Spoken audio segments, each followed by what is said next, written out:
एक बार फिर से आपका स्वागत करता हूं सवाल आपके जवाब बाइबल के। परमेश्वर की स्तुति हो और धन्यवाद आप सबका कि आप लोग सब बहुत अच्छा प्यार मुझे अपना दिखा रहे हैं।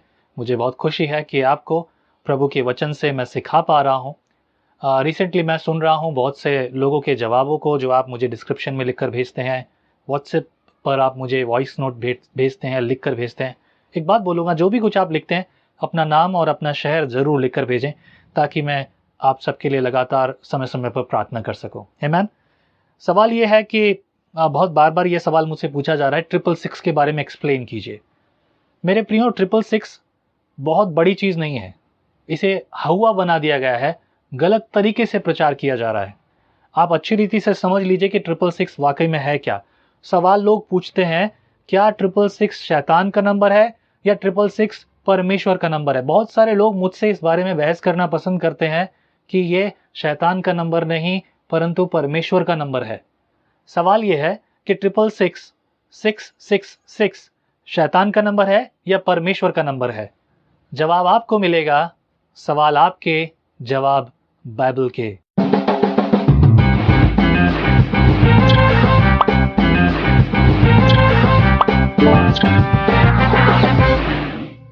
आइए मैं उसी अध्याय की ओर जाऊंगा। यह है प्रकाशित वाक्य की पुस्तक, उसका 13वां अध्याय। और अगर आप इस अध्याय को पढ़ना चाहें तो पहले वचन से आप पढ़ें तो बहुत अच्छी रीति से आपको शायद समझ में आए, लेकिन मैं चाहूँगा कि शॉर्ट में आप यहाँ देखें 16 वचन से, 16 से लेकर 18 तक लिखा है, उसने छोटे बड़े, धनी कंगाल, स्वतंत्र दास सबके दाहिने हाथ या उसके माथे पर एक छाप करा दी कि उसको छोड़ जिस पर छाप अर्थात उस पशु का नाम या उसके नाम का अंक हो, अन्य कोई लेन देन ना कर सके। ज्ञान इसी में है जिसे बुद्धि हो वह इस पशु का अंक जोड़ ले, क्योंकि वह मनुष्य का अंक है और उसका अंक 666 है और उसका अंक 666 है। अगर आप भी ये सोचते हैं कि 666 जो है परमेश्वर का नंबर है, शैतान का नंबर नहीं है, तो मैं आपको कह दूं आप गलत सोचते हैं। कैसे? आइए परमेश्वर के वचन से सीखते हैं। मैं हमेशा इस बात पर गौर देता हूं, बजाय इसके कि मैं बहुत सारी अलग अलग वचनों को आपको दिखाकर बताऊं, और ज़रूर वो समय आएगा तो मैं ज़रूर आपको बताऊंगा, लेकिन सिर्फ और सिर्फ बाइबल से सुनिए और कुछ मत जानिए। मैं इतिहास के बारे में भी आपको बताऊंगा। यहाँ पर लिखा है, उसने छोटे बड़े, धनी कंगाल, स्वतंत्र दास सबके दाहिने या उसके माथे पर एक छाप करा दी है। पिछले वीडियो में मैंने एक्सप्लेन किया था और उसका टाइटल सिर्फ 666 नहीं था। मैं एक्सप्लेन करना चाह रहा था बहुत सारी भ्रांतियों की और गलत बातों के बारे में जो लोग बता रहे थे। जैसा कि मैंने पिछली बार बात की, कोरोना आ रहा है, जा रहा है, हमें उसके बारे में परवाह करने की ज़रूरत नहीं है, परंतु आनंदित और खुश रहिए जो है उसमें, क्योंकि परमेश्वर आपको खुश देखना चाहता है, आनंदित देखना चाहता है। सवालों के जवाब मिलें तो भी ठीक है, ना भी मिले, परमेश्वर आपके साथ है, ये जान लीजिए, वो बात काफ़ी है। आमीन। यहाँ पर मैं बात को फिर से कहूँगा, छोटे बड़े, धनी कंगाल, स्वतंत्र या दास सबके छाप करा दी। छाप क्या है? RFID के बारे में मैंने बात की थी। RFID एक चिप है जो आजकल आप देखते हो, आपके आधार कार्ड, पैन कार्ड, इन सब चीज़ों में क्या है, नंबर का इस्तेमाल होता है। RFID एक ऐसी चिप है जिसमें नंबर जो है रेडियो एक्टिवली रीड किए जाते हैं, और वो चिप 2 जगह लगाई जा सकती है शरीर में, जैसा कि बाइबल में लिखा है। एक तो आपके हथेली के इस हिस्से पर लगाई जा सकती है और एक माथे पर लगाई जा सकती है, और ये बात यहाँ लिखी है। और ये चीज़ आज बहुत सारी जगहों पर हो रही है और आगे ऐसी बातें और जगहों पर होने भी वाली हैं। परंतु मैं आपको प्रेरित करता हूँ इस बात को समझने के लिए। आगे देखिए, लिखा है कि उसको छोड़ जिस पर छाप अर्थात उस पशु का नाम या उसके नाम का अंक हो, अन्य कोई लेन देन ना कर सके। जिसके पास ये चिप नहीं होगी वो कंपनी में आ जा नहीं सकता। ये उसका एंट्री पास है, एग्जिट पास है। जिसके पास वो चिप नहीं होगी उसके पास खाने पीने के और खरीदने के लिए, सामान के लिए पैसा नहीं होगा, क्योंकि पैसा इसी चिप से निकलने वाला है। भविष्य में सारी चीज़ें ऐसी होंगी। आधार कार्ड को आप क्या समझते हैं? बहुत सारे लोग ऐसा सवाल भी पूछ रहे हैं, आधार कार्ड बनवाना चाहिए कि नहीं बनवाना चाहिए। बिल्कुल बनवाना चाहिए मेरे प्रियो। पर आधार कार्ड किस लिए बना था? आधार कार्ड का अगर इंग्लिश में आप नाम देखें तो वहाँ लिखा है यूनिक आईडी। यूनिक मतलब सारी आईडीज़ की इंफॉर्मेशन एक ही आईडी में है।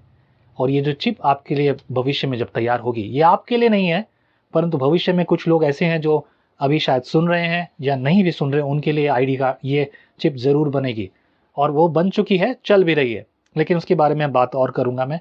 आधार कार्ड में सारी इन्फॉर्मेशन होनी चाहिए थी, आपका पासपोर्ट, आपका लाइसेंस नंबर, आपका ब्लड ग्रुप, इसीलिए उसका नाम है यूनिक आईडी, यूनिक आधार। पर फिलहाल किन्हीं कारणों से वो नहीं हो रहा, which is good thing actually, अच्छी बात है, पर होना यही चाहिए था। एनीवे, कि ये चिप आ रही है या नहीं आ रही है, इससे वाकई में कोई फ़र्क नहीं पड़ता, क्योंकि ये चिप, ये इसका लागू होना कब होगा? जब मसीह स्वर्ग से धरती पर आ जाएगा, आपको और मुझे ले जाएगा, उनको ले जाएगा जो कि परमेश्वर के हैं, जो परमेश्वर के साथ ईमानदारी से अंत तक धीरज धर के खड़े हुए हैं, प्रार्थना में लगे हुए हैं, मसीह उनको ले जाएगा। आमीन, हालेलुया। और उसके बाद एक ऐसा व्यक्ति खड़ा होगा, ऐसा मनुष्य खड़ा होगा, जो कि मनुष्य पूरी पृथ्वी पर हर एक पर राज करेगा, और उसका स्वभाव, उसका कार्य कुछ इस तरह का होगा। वो पहले अच्छा अपने आप को दिखाएगा, जैसा कि हमेशा होते हैं, नेता लोग आते हैं, बातचीत करते हैं, अच्छा दिखाते हैं। एक कंपनी के बारे में आप ज़रूर जानते होंगे, जिसके ग्राहक आप भी हैं, मैं उसका नाम नहीं लेने वाला हूँ। वो कंपनी के आपने मोबाइल सिम आपने खरीदे और आपने लिए, आपने सब्सक्रिप्शन लिया, सब कुछ लिया, और अब आप धड़ल्ले से उसको यूज़ कर रहे हैं। फ्री में यूज़ किया आपने, लेकिन आज आपको उसके बहुत पैसे देने पड़ रहे हैं। उसके बाद समय ऐसा आया, सारी कंपनियों के भी पैसे बढ़ गए। ऐसा समय यह है मेरे प्रियो, वो कंपनी आगे चलकर बहुत सारी चीज़ों को बहुत महंगा करते जा रही है, और अब मोबाइल का जो सिस्टम था, जो बहुत सस्ता हो गया था, बहुत सस्ता होता जा रहा था, ऑलमोस्ट फ्री पे आ गया था, और अब फिर से वो बहुत महंगा और महंगा और महंगा होता जा रहा है। मैं उस कंपनी का विरोधी नहीं हूँ, और मुझे उस बात से कोई फ़र्क नहीं पड़ता। फ़र्क इस बात से पड़ता है, इसी तरह से ये कंपनी कुछ भी नहीं करने वाली है मेरे प्रियो। इसी तरह से और समय आएगा जब हम सब लोग, मसीह विश्वासी लोग, जो मसीह के लोग हैं, जो नया जन्म पाए हुए हैं, जो सच्चे अच्छे विश्वासी हैं, वो उठा लिए जाएंगे। और वो लोग जो मसीह नहीं है, जिनके जीवन में मसीह नहीं है, जो मसीह को स्वीकार नहीं करते, वो लोग इस 666 का, उस चिप का सामना करेंगे। मैं उनके लिए बात करना चाहूँगा जो कहते हैं कि ये जो है, ये शैतान का नंबर नहीं, परंतु परमेश्वर का नंबर है। मेरे प्रियो, यहाँ पर जो लिखा है, आप उसे फिर से पढ़ लीजिए। लिखा है 15 वचन में, उसने उस पशु की मूर्ति में प्राण डालने का अधिकार दिया कि पशु की मूर्ति बोलने लगे, और जितने लोग उस पशु की मूर्ति की पूजा न करें, उन्हें मरवा डाले। ये नंबर उस पशु के लिए है, ये उसके बारे में बात की जा रही है, उन्हें मरवा डाले। और मरवाने का काम कौन करेगा? क्या कोई भला व्यक्ति ऐसे काम करेगा? क्या कोई और ऐसा कर सकता है? इसीलिए अगर आप पढ़ेंगे तो अच्छी रीति से जानेंगे कि ये विरोधी की बात है, पर यहां मनुष्य की बात हुई है। ये मनुष्य का नंबर, अगर आप पुराने समय की बात करें, रोमी साम्राज्य में एक आखिरी जो राजा था, उसका नाम नीरो सीजर था, और नीरो रोमी साम्राज्य का आखिरी शासक था, जो खुद की उम्र उसकी सिर्फ 31 साल थी। 31 साल से भी कम उम्र में वो मर गया। उस शासक के समय में उसने मसीह का बहुत विरोध किया, और पुराने समय में होता यह था कि लोग किसी को संबोधित करने के लिए, किसी के बारे में बात करने के लिए कोड्स का इस्तेमाल करते थे, और इसीलिए इस नंबर का इस्तेमाल किया गया 666। और 666 का अगर आप अनुवाद करें, इसको ट्रांसलेट करें और इसका अनुवाद और आंसर निकालें, जो नाम निकलता है वो निकलता है नीरो सीजर का।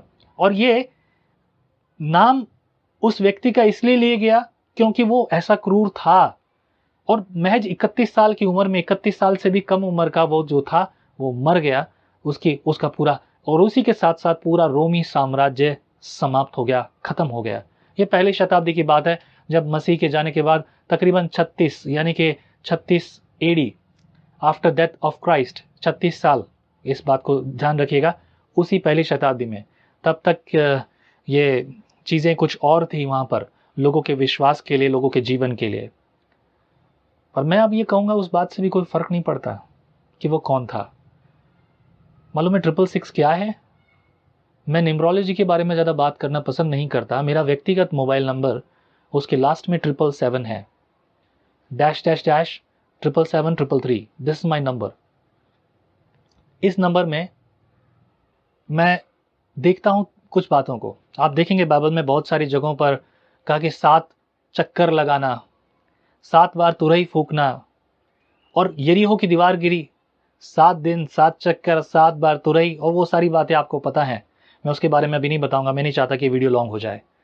वो सारी बातें जो आप सुन रहे हैं उसके पीछे जो कारण है उसमें भी न्यूमरोलॉजी छुपी है। परमेश्वर ने 7 ही दिन क्यों बनाए? वो मनुष्य को जब उसने रचा तो कब रचा? छठे दिन।